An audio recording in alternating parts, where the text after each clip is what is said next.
إن الحمد لله نحمده ونستعينه ونستغفره ونعوذ بالله من شرور أنفسنا ومن سيئات أعمالنا من يهده الله فهو المهتد ومن يضلل فلا هادي له أشهد أن لا إله إلا الله وحده لا شريك له وأشهد أن محمدا عبده ورسوله يا أيها الناس اتقوا ربكم الذي خلقكم من نفس واحدة وخلق منها زوجها وبث منهما رجالا كثيرا ونساء واتقوا الله الذي تساءلون به والأرحام إن الله كان عليكم رقيبا لپاش سپاس و ستایشێکی بێهەمتا بۆ کردگاری مەزن و داواکردنی درود و ڕەحمەت بۆ سەرگیانی پاکی پێشەوای مرۆڤایەتی محەممەد صلی الله تعالى عليه وسلم ئومەتی پێغەمبەری خوا صلی الله عليه وآله وسلم و حەضارەتی ئیسلامی لە مێژە کافران و بێدینان بە ئەنواع جۆر و شێواز هەوڵ ئەدەن نەخۆشیە کوشندەکانی تیا بڵاوکەنەوە و ئەم ئومەتە نەتوانێت بکەوێتەوە سەر قاچەکانی خۆی و نەتوانێت سیادە و قیادەی جیهان وەرگرێتەوە. زۆرن ئەو نەخۆشیانەی کە ئێمە خۆمان دەرک ناکەین نەخۆشین و تێی کەوتوین، زۆرن ئەو بەڵاو موسیبەتانەی کە کافران بەسەر ئێمەیانە ئەهێنن، ئێمە ئەبینە ئەداتی ئیش بۆ ئەوان بەبێەوەی ئاگامان لە خۆمان بن. ناڕەحەتترین کەس لە ڕۆژی قیامەتە کەسێکەوە ئەزانێ ئیشی باشی کردووە بۆ دینی کردووە، لە قیامەتە ئەبینێ لە ناو فێڵ و تەڵەکەی کافرانە ئەو کارەی کردووە و ئاگای لە خۆی نەبووە. یەکێک لەو دەردانەی کە زۆر کوشندەیە لەم ئومەتەیە، کافران هاتوون زۆر بە وریایی دەیان ڕشتووە لە ناومانە، بریتیە لە تەعەسسوبێکی کوێرانە و دەمارگیری صفەتێکی ئیسلامی نییە، صفەتێکی نائیسلامیە. ئەگەر بمانەوێ بڵێن بە زانایان چۆن تعریف و لێکدانەوە بۆ دەمارگیری ئەکەن، ئەفەرمون شعورێکی داخلیە لە ئینسانە، هەستێکە لە ئینسانە ئەجوڵێ وها ئەکا لە ئینسان زۆر تند بێ، ئەو حەقەی کە لە لای خۆیەتی تەنها ئەوە ئەبینێ و هەموو بەرامبەرەکانی ئەوانەی کە بەرامبەری ئەوەن هەمویان بە باتیل ئەزانێ، بەبێ دلیل و بورهان هەموو بەرامبەرەکان بە باتیل ئەزانێت، تەنها خۆی بە چاکەزانێت. ئەمە پێوتێ تەعەسسوب، ئەمە پێوتێ دەمارگیری، ئەمە دەردێکی زۆر کوشندەیە. کافران زۆر بە وریایی کاریان لەسەر ئەمە کردووە. ئومەتی پێغەمبەری خوا صلی الله عليه وسلم هەزاران دائیرەیان بە دەوریا کێشاوە بۆی هەڵنەسێتەوە، دائیرەی قەومیەت، دائیرەی مەزهەبیەت، دائیرەی ئەنواع جۆری فکری بچووک بچووک وهایان لێ کردووە فەردی موسڵمان ناتوانێ بەڕەهایی بیرکاتەوە، عاقڵانە بیرکاتەوە، بڕیاری خۆی بدا و مستەقل بێ لە فکریە. هەمیشە لە دائیرەیەک ئەگەر زۆر عەقڵی خۆی گەورەکە دەرچی ئەچێتە ناو دائیرەیەکی ترەوە. تەسەوورکەن ئەم سنوورانەی کە ئێستا بەش کران و عالەمی ئیسلامی ئاوا کوتلە کوتلە کرا و هەر کەسە تەعەسسوبی بۆ شوێنێکی زەوی هەیە، ئەمە هەمووی دەستی ئیستیعمار و کافران بوو وهایان کرد لە ئومەتی پێغەمبەری خوا صلی الله عليه وسلم بە زەحمەت یەک بگرێتەوە و پێکەوە هەنگاو بنێ. ئەم ئومەتەش پێکەوە هەنگاو نەنێ، قەت سەر ناکەوێت، هەمووی دوای لێ سەغیر و بچووک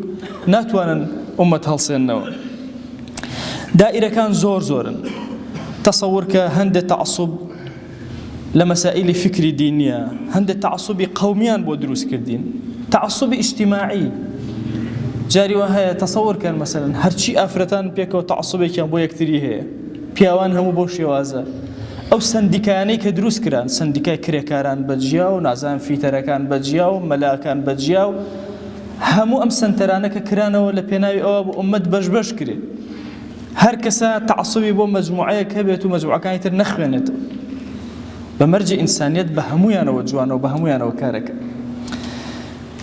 حتا تەنانەت بیرکەنەوە لە دوو گۆڵیەکە تەعەسسوبیان بۆ ئێمە دروست کردو، دوو فەریقەوە یاری بۆ خۆیانەکەن، ئێمە لێرەوە هەرابان لێ هەڵساوە هاواربان لێ هەڵساوە تەعەسسوب گرتوونی بۆ دانەیەکیان. بۆیە هەر یەکێک لە ئێمە هەرچی ئەکات و ئەکۆشێ لەم دائیرەی تەعەسسوبە دەرناچێت. ئەبێ زۆر ئاگامان لێ لەکوێ تۆی موسڵمان تەنها شتەکەی خۆتە بە باش زانی و شتی خەڵکی ترێ هەمووی سفر کردەوە، ئەمە ئەلێرە تۆ تەعەسسوبێکی کوێرانت بۆ دروست بوو. ئیتر ئەم تەعەسسوبە لە مەزهەبا بێ، ئەم تەعەسسوبە لە فکرا بێ، ئەم تەعەسسوبە لە قەومیەتا بێ، لە هەر شتێکا هەبێ.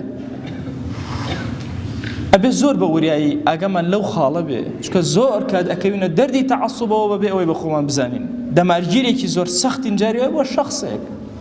بۆ سەرۆک حیزبێک، دەمارگیرێکی زۆر سەیرمان هەیە، بەینەما ئاگامان لە خۆمان نییە کە تووشی ئەم دەمارگیریە بووین. ئەبێ زۆر ئاگامان لێ بێت، چکە ئەمە یەکێکە لەو دەردانەی دەیان دەرد بە دوای خۆیان ئەهێنێ. ئەڵێن ئەگەر بتەوێت کەسی متعەسسیب بدۆزیتەوە، هەمیشە ئەوەی خۆی بەلاوە زۆر پەسەندە و ئەوەی بەرامبەرەکانی هەمووی سفرەکاتەوە هیچ جوانێکی تیا نابێنێ بە مەرجێ. ئەم ئاینی پیرۆزەی ئێمە حتى بأهل كتاب يا أهل الكتاب تعالوا إلى كلمة سواء بيننا وبينكم، جوانينا وأهل كتاب بيني وكافران أبيني. أفرمي ومنهم من إن تأمنه بقنطار يؤديه إليك، لأهل كتاب كساني وهاي تيايا أجر يكي وأعطوني بيتي أمين أداته. أوي الشريعة أو وسطية الشريعة اللي أمي أوي كدمار جريمان زور تجاوزی کردووە لەوەی کە ئێمە تەسەوڕکەین فکرێکی بچووک و منطقەیەکی بچووک و لادەیەک و نازانم قەومێک و زۆر لەوە تەسەوڕ کە جوانی کافران و بێدینان ئەبین. رب العالمین ئەمرمان پێک لا يجرمنكم شنآن قوم على ألا تعدلوا، کورە نەکەن ڕقێکە لە دڵتانایە لە عەدالەت لاتان بدا. بۆیە ئیمامی عومەر ڕەزا و ڕەحمەتی خوای لێ بێ کە تەجەڕودی کردو بە هیچ شێوازە تەعەسسوبی نییە، لەو کاتێک کە شمشێری لێ دراوە، خەنجەرێکی لێ دراوە و شیری ئەدەنێ، شیر لەناو زامەکەەوە یەتە دەرەوە، دلیلی طبی ئەو زەمانە کە ئەم کەسە ئەمرێ. ئەڵێ ئاگاتان لێبێ ئەگەر من مردم نەچن لە خۆوە خەڵک بکوژن، یەک کەس منی کوشتووە، تەنها ئەو کەسە. ئەگەر من خۆم مام خۆم بڕیاری لەسەر ئەدەم، ئەگەر نا تەنها ئەو کەسە لە پێناوی منە ئەکوژێرێتەوە. وەڵا فڵان کەسیش دەستی لەگەڵ یا هەبوو، فڵان کەس سەلامی لێ کرد، ئەمیری موسڵمانەی کوشتووە، ئادێ بنیشتە سەر عالەم نەکەن شتیوە. لەو کاتە خەریکە ئەمرێ بیری لە عەدالەتی خوایە لەسەر زەویە چۆن بەرپا کرێ، چۆن جێبەجێ کرێ. ئەو کەسێک کە تووشی نەخۆشی تەعەسسوب ئەبێ، ڕیزێتر نەخۆشی لە پەنایە تووشە بێ، کەسێکی حاقد دەرەچێ. کەسی حاقد موسڵمان قەت حاقد نییە، لەگەڵ کافریشە حاقد نییە. مرۆڤی کافر ئەگەر جوانی و جەماڵێکی هەبێ موسڵمان ئەیبینێ، سوپاس و ستایشی جەماڵەکەشی ئەکە. چ جایەوەی لە بینی خۆمانە ئومەتی پێغەمبەری خوا صلی الله علیه وسلم هیچ جوانی یەکتر نەخوێنەوە، هیچ حساب بۆ یەکتر نەکەین. یەکتر لە صفاتە خراپەکانی بریتیە لە ڕق و کینە لە دڵیا دروستە بێ. هەمیشە دڵی موسڵمان دڵێکی زۆر ساغە، بەڵام ئەو کەسێک کە متعەسسیبە و دەمارگیرە دڵی پڕە لە قین، حەسادەت، هەمیشە حەسوودە. عدل و مساوات قەت لەناو کاری ئەوە نابینی. تەضەخم الذات لە عەرەبیە خۆی زۆر پێشتێکی مهمە و فکرەکەی خۆی زۆر پێ گەورەیە و پێی وایە هەموو خێر لەوە تەنها لەوا کۆبووتە. وەکو نورسی ئەفەرمێ کەس مافی ئەوەی نییە کە بڵێ تەنها ئەوەی من حەقە، هەمومان ئەڵێن ئەوەی ئێمەش حەقە، یان ئەوەی خۆم بە حەقترین ئەبینم، بەڵام ناڵم تەنها ئەوەی من حەقە. ئەم کەلیمە کەلیمەیەکی ئیسلامی نییە. پێم وابێت تەنها و تەنها ئەوەی من تەواو، ئەو فکرێ من و ئەو بیرۆچوونێ من. الاستخفاف بالآخرین، ئەو کەسەی تووشی تەعەسسوب ئەبێ ئیلا خەڵک بە سوک سەیرەکە، کە مژێکی لە دەردەکانی تر کە تووشی ئەبێ.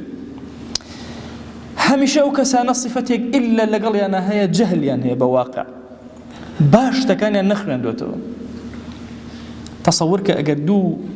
تیپ خەریکی دوو گۆڵیکردن بن، کەسێکیش دانیشت بێ سەیریان کە، ئەوان خەریکی ململانێ و گەمەیەکن، ئەوان ئەزانن گەمە ئەکەن، جاری وایە ئەمەی لە دوورەوە سەیرەکان نازانێت گەمەیە، خەریکە پەلاماری ڕەفیقەکەیەتە. بەڵام ئەگەر لە واقعەکە تێبگە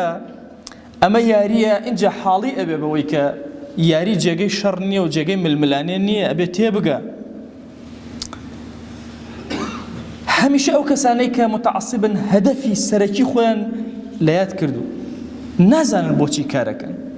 نازان ڕەزامەندی خوا لەکوێ بەدەست بێنن، کە كأنما خوان داوة برشا بولك أو هرجاري بلايك وبارك أنا أكتي هميش ظلم غيبة أمانته شبن برانبر با هاو كاركان وهاو جينكان يعني أم هساري خوال سر زبيب وهرهمومان أمتي إسلامي زۆر لە بابل ماوەتەوە لە زمانی ئیمامی عومەرەوە بابل داگیر کراوە یەک بتیتیان نەشکێنرا هەروەکو خۆی ماوەتەوە ئێسەش ماوەتەوە بۆچی؟ چونکە دینی ئێمە مافێکی تەواو بە بەرامبەرەکانی ئەدا حڕێتی کاملی ئەداتێ لە ڕووی فکرەوە ممارەسەی فکری خۆی بکە تەسەوەر کە ئەگەر ئێستا خلافەی موسڵمانان دەست بەسەر بێت و باڵا دەست بێت لە جیهانە ئەگەر شوێنەکە بێ کافریت یا بژی لە دینەکەی خۆیانە بەراز حەڵاڵ بێ بیخۆن با بیخۆن ئومەتی ئیسلامی حەقی نییە بەسەریانەوە ماف و حڕیەتی اعتقاداتی خۆیان و کاری خۆیان و ئیشی خۆیانیان ئەداتێ و نایان فەوتێنێ ئەمە ئەوەیە کە تەعەسسوب لەناو دینان نییە ئەڵێن و تەعەسسوب مەذمومە و نابێ هەبێ هەموو ئەم سیفەتە خراپانە سیفەتی ئەو کەسەیە کە تەعەسسوبی هەبێ زۆر گرنگە ئێمە لە نێوان اختلاف و تەعەسسوبە لە یەکی کەینەوە اختلاف طبیعەتێکی ئینسانیە هەموو ئینسانەکان لەگەڵێکە هاوڕە و بە یەک شێواز بیر ناکەنەوە هەر یەکەمان طریقە و ڕێبازێک شێوازێک بیرەکاتەوە بەڵام گرنگە ئادابی اختلاف لە بینمانە هەبێ تەعەسسوب ئەوەیە کە یەکتر پێشێلکەین بەڵام اختلاف ئەوەیە مامەڵە لەگەڵ یەکترە ئەکەین لەگەڵ بوونی اختلاف لە ماڵێکە سیر کە دوو برا پێکەوە یەک ڕە و یەک بۆچوونیان نییە ئەوە مصەوریەتی خوا ئەگەیەنە جەلە جەلالوه و لە هیچ شتێکە دوو مرۆڤ وەکو یەک نین دوو سێ وەکو یەک نین دوو پرتەقاڵ وەکو یەک نین ئەگە وردی ئەکەیتەوە جیاوازیان زۆر زۆرە حتى ئەفەرموون ئەگە دوو پرتەقاڵ بێنی بیخۆی ئەوە تۆی هەست ناکەیەوە ئەزانی تامەکەیەکە ئەگەر نە هیچ پرتەقاڵ لەسەر زەوی تامی پرتەقاڵێکی تر نادا هیچ میوەیەک تامی میوەیەکی تر نادا تەسەوەر کە هیچ گەڵا سڵقێ تامی گەڵا سڵقێکی تر نادا ئەمە رب العالمین ئەم اختلافە لەسەر زەویە دروست ئەکا بۆ ئەوەی ئێمە جوان تێبگەین چۆن ڕەنگ و ڕوخسارمان وەکو یەک نییە فکر و بۆچوونیشمان وەکو یەک نییە و لەگەڵ یەکتریشە ئەژین ئەوە اختلافە تەعەسسوب ئەوەیە بەڵام هەموو کەس ئەبێ ڕەنگی وەکو من بێت کە ئەمە شتێکی نەگونجاوە و کەمکردنەوەی ناوی مصەوریەتی خوایە جەلە جەلالوه و تێنەگەیشتنە لەو ناوە پیرۆزە لە نێوان تەمەسک بە حەقی خۆتەوە کە بە حەقی ئەزانی لەگەڵ تەعەسسوبە جیاوازی هەیە ئەو کەسێک کە لەسەر مەذهبێکە لەسەر فکرێکە تون دەست ئەگرێ بە فکرەکەی خۆیەوە و کاری بۆ ئەکات و ئیشی بۆ ئەکات دەستی خۆش بێ فکرەیەکی دینداری هەیە و ئیشی بۆ ئەکات و ئەبێ واش بێ ئەبێ تەمەسوکی بە ئیشەکەی خۆیەوە هەبێ بەڵام ئەوەیە کە هەموو بەرامبەرەکانی بە غەڵەت بزانێت تەنها ئەوەی خۆی نەبێ ئەمە تەعەسسوبە ئەگەنە تەمەسوکیش حتا لە شەریعەتە بە مەذمومدا نادرێ واجبە لەسەر ئینسان بۆ فکرەکەی خۆی بکۆشێ جوهد کە جیهاد کە هەموو جیهان بەوە ڕابڕێەوە بەڵام تەعەسسوب ئەوەیە تەنها و تەنها خۆت ببینی و خەڵکی تر نەبینی کە ئەم دەردە دەردێکی زۆر کوشندەیە جیهانی ئیسلامی هەمووی پێوەی ئەناڵێن بەخوا عەزیزانم زۆر کات کارمان لە تەعەسسوبا کردووە دواتر سیرەکەین دەستێکی خەفی کافران لە پشتی ئەم تەعەسسوبەوە کارەکە و ئەم دەمارگیریەوە کارەکە ملی هەموو ئیماندارانی پێ ئەشکێنێ جاری وا هەیە ئەگاتە حەدی ئەوەی خەریکە یەکتر کافرکەین یەکتر بە فاسق سیر ئەکەین یەکتر بە کەم عەقڵ سیر ئەکەین بە ناحەکیم سیر ئەکەین بەینەما کە سەیری واقعەکەین هەمومان دەردەدەر و نەخۆشین نەخۆشەکان ڕخنەی نەخۆشی لە یەکتر ئەگرن سەرەتا ئەبێت چاک ئەوە تێبگەین کە تەعەسسوب صفەتێکی فیرعەونی هەر کاتێک تەعەسسوبی مەزمومت هەبوو لە قورئانە کە دیراسە ئەکەی بۆ ذەمی ئەو سەرەتا یەکسەر ئەبێت لەوە حاڵی بی ئەگەر دەمارگیر بووی ئەوە صفەتێکی فیرعەونی فرعونە کە وا ئەبینێت تەنها خەڵک ئەبێ وەکو ئەو بیرکاتەوە وما ئەهدیکم إلا سەبیل الرەشاد من تەنها ئێوە ڕێنمایی ئەکەم بۆ ڕێگەی چاک و ڕێبازی باش و ئیتر خەڵک نابێ بیرکاتەوە ئەبێ تەنها لە شوێن ئەو بکە بۆیە ئەبێ زۆر ئاگامان لەو صفەتە بێ تێنەکەوین بزانن رب العالمین باسی خاوەن عەقڵەکان چۆن ئەکە ئەوانەی کە لەسەر هیدایەت و ئەهلی دینن چۆن باسییان ئەکە ئەفەرمێ الذين يستمعون القول ئەهلی هیدایەت و ئەهلی دڵ ئەوانن کە گوێ لە قسە ئەگرن هەر کەس پەیامێکی هەیە و فکرێکی هەیە بڵاوی ئەکاتەوە ئەیڵێ لەناو قسەکانە هەڵی ئەسەنگێن فەیەتەبیعون ئەحسەنەه کامی زۆر چاکە ئەوە هەڵەبژێرن. والله جاری وە هەیە گەنجێک ئەبینم کە ئەڵێ وەڵای بەس گوێ لە فڵان کەس ئەگرم زۆر بەزێم پێیەت. الذين يستمعون القول فيتبعون أحسنه برو جواب بقرا لها مكس تالو شيرين من زور سيرة بلامو جنجي مسلمان رابي جيري بيبلين والله مسو مسيحية مخوين رو نعزام يهودية مخوين رو كنا برو بوذيتيش مخوين رو هرشيش تبي خوين رو فيتبعون أحسنه أو كاتد جواني دين تي أجي أزاني دين إسلام تشجوري بوين منع كردني الشباب لفكري أنا خليكي زور جوري الرابوني إسلامي وبصر ما نتيبر بحرتك طوابة فكري جنج بدري بخوانته ودراسك خوي للنتيجة أجات أويك بزانت شيء أكاتو شون ما مال أكات شون دينك ورأجريت زور من هبون أترسان لجنج كان ما بتشنا أوروبا كتشونا أوروبا بونا تشراب وإسلام بوي إنسان إيمان دار أبي زور أجاي لبه كي قصيبو كردي وريجرا جوي لبجرا جوان فيستمعون بباشي جوي أجري بلام شوين أم قصانا كاميرا إلا توي مسلمان فاحصي امتحانكي سير أكي بو دين وبو دنيا كامة باشا أو هل أقريتو أو ور أقريتو أو شوين أكوي فيتبعون أحسنه أولئك الذين هداهم الله أوان أخوة هدايتي داون جيغي هدايتي إخوان جل جلاله واتا أقر جوال لقصانا قرتو بانجاو كربا جواتا تو أهل هداية نيت اگر جوت گرتو هر کسی همو کسات توی خلطان هر اهلی هدایت نید کل اهلی هدایت ابي تشاو كراوه بين كي قساك بقسك او همو كان الله اعلامي قساك جو بقرا بلام سيرك فيتبعون احسنه عقلي حكيمي خود تعصب فري بدا تيبقى شي باشا شي خراب او كاري توي اما صفتي حقيقي انساني مسلمان واولئك هم اولو الالباب او انا خاوني عقل خاوني هدايته خاوني عقل جوي أقريته شاكه الأبجيري واز لخرابة كاني خلقه هنا بويا كسي إيمان دار بدري جاي ميجو أمتي إسلامي لا هيج فكرة نترساوه كالدخيل ببصر أمتي إسلامي شو كالجهابي ذي أمت عقلي أمت لأسيكي زور قورا زانيويتي شاكو خراب ليك كاتو خوي فطرتي السليمي خوي شاكو خرابي ليك جا كردتو بويا عزيزانا أم دردكوشن دي دمارگیری و تعصبیه کافران لنا و ئێمانە دروستیان کردووە ئێمە ئیمانداریش ئەبێ زۆر بە وریای مامەڵەکەین ئەمڕۆ قسەکەی سەعیدی نورسی هەموو کاتێ لە یادمانە ئەوەی من حەقە لەسەری تەمەسوکی ئەکەم و توندەسی پێوە ئەگرم بەڵام تەنها ئەوەی خۆم بە حەق نازانم ئەوەی منیش حەقێکە لە حەقەکان ڕێگاکان بۆ گەیشتن بەخوا جل جلاله زۆر و زەوەندە لو أشي هريا كمان للرجاءك وبتواني الرضامندي خواب دزبينه هموما بيك وأتوانين كاركين وهستان أمتي بيغمبري خوا صلى الله عليه وآله وسلم خوايجان إما يقول هباري ختبار أمر ليش لما لكان يتويا كوب وينوا يا إلهي أميد لناخ معنا هزك بالي بيونين برو مزقوتي هنين يا إلهي أمانوي لحضوري تويا خومن باكين وبويا هاتين إيرا أمان زاني أم من برا بيغمبري خوا صلى الله عليه وسلم بنياتنا لسري وستا بويا لدوري كوبينو ديا إلهي بكل جناها وهاتون توج لهم جناها كان من ببورة يا رب العالمين خواجان دل كان من باكر ولا أستيك يا أكرم الأكرمين يا إلهي داوالي أكين بناوي جوانت بصفتي برزة باسم عظمت ظلمان ساخكر وبوخوت يا رب العالمين خواجان أمتك في غمري خوا صلى الله عليه وآله وسلم زور لزبوني وزليلي هاواري ضعف وزليلي وداماوي أم أمت بوتو برزكين وبهانا ما نولا يا إلهي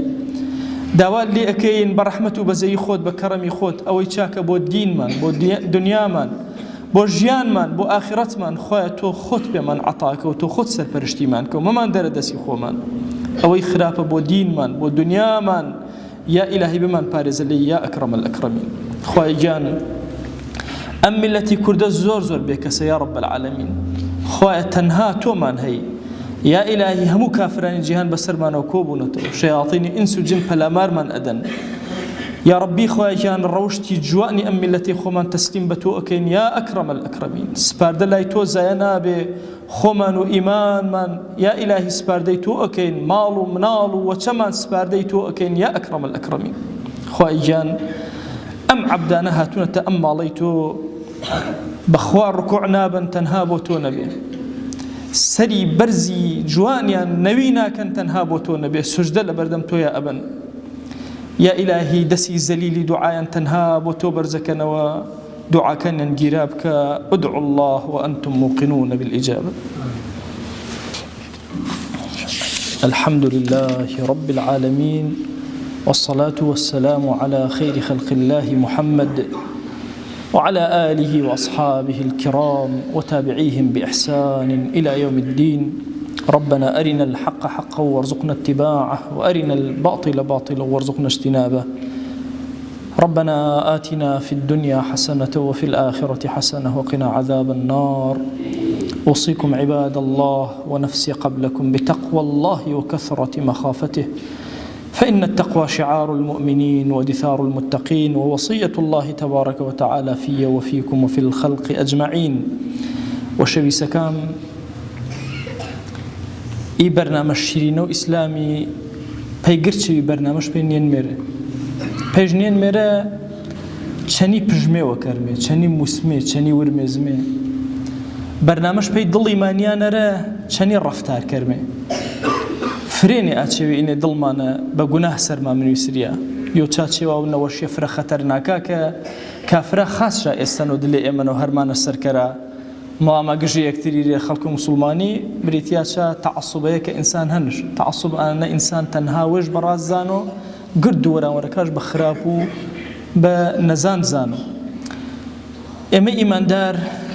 تەنانەت چەندی کافرە بە ئینساف و ژیان بەرمێسە مەتاومێ کافرێەوە جوانێوەش بوونە و نەوینمێنش ناشرینەکە وچمە وینمێ چ جای هەن و خەڵک و دەوروبەریمە پۆچی ئینسانی ئیماندارەشم فرە ئاگاشتە نەبوو نەگن و داوە و کافراوە و دلێ جەنگ و ئارۆینە تەعەسوب نەکوشۆش و ژیانش کاول نەکەر و ئەشم هوشیارێ بیمێ ئێمە ئارۆی نامی ململانەوە گەورەنە لایە چەنی نەفسوێمە لایە چەنی شەیطانی لایە چەنی کوفر و فەسادە جیهانەیە کە هێرش مارۆ پێسەر و ئومەتی و پێغەمبەر و خوای صلی الله علیه وسلم جە ئارۆنە جەگر کاتێ گەنجەکێ ماشم زیاتر دلێت دائیرەکە کە کافری دروستێکردێنێ هەوڵ بە محاولە کەرە وشە ڕزگار کەرە وەرەوانێ فکرێوە ساغ و سەلیم شاو مەکریۆ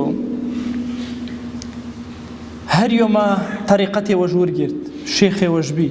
سەرۆک حیزبێوەش بی فکرێوەش بی مامۆسێوەش بی مەلێوەش بی هەر چێوێکی چێواشە بی ئیتر پاسە بزانە و گرد و حەقی چاینە کۆبیان و گۆژجە کەسی تەری نەگێرۆنە و تەنها ئانەیە وانەوە ویرچە نەکەرەوە ئینە تەعەسوبێەوە کۆرانن و ئینە نەکەجە ئیسلامە ڕاژ مەبووە ئەمە ئیختیلاف لە ئیسلامی نەڕاژ بووە بەڵام تەعەسوب ڕاژ مەبوو تەمەسوک بە دین و بە مەزهەبی تۆ ڕاژ بووە بەڵام تەعەسوب ڕاژ مەبووە کە تەنها ئەنە وێڵ بەخازاینە و تەمام ئیتر ئومەتی ئیسلامی تاریخێوەش هەن کافرە فرە و کاتیجە باب و تەعەسوبی و ئامنە دلێمە و فرە هەرمانەشە کردن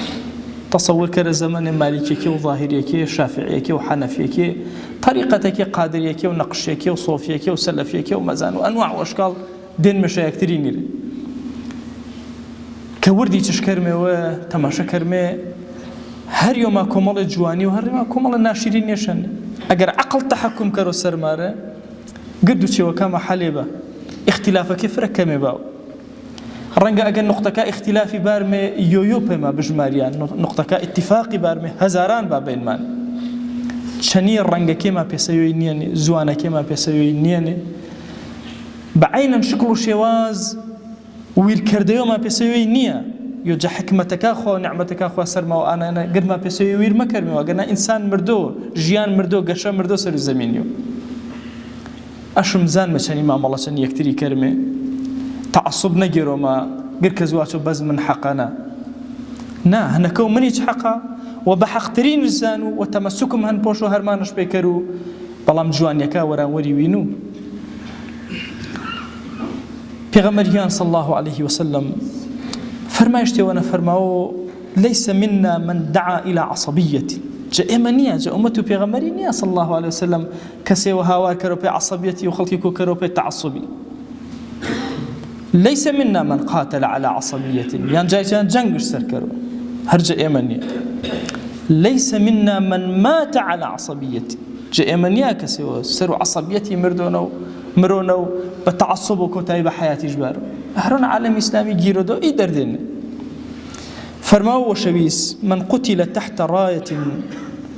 عمية يدعو عصبية أو ينصر عصبية فقتلة جاهلية. إمام مسلم رواية تشكره فرماو هركسي تشيرو آلي ونمرو آلاكي آلي كورانيبو. طبعا أفر ما يشتبه عمية وانا اليو خاصة بعض العلماء فرماو عمية دروسة بلام زمخشري فرماو عمية وانيو خاصة تشار روايتين دقيق ترى دعوة كرو بي عصبيتي وبي تعصبي ومحاولة كرو أن نصرة تعصبي وفكرة بونك تنها أي برازانو وكشيو سرج فقتلة جاهلية بسان زمان جاهلية كشياو ونكش بهدر ملو شان الروشن الله خوايو زينبو بي حالو بي مقام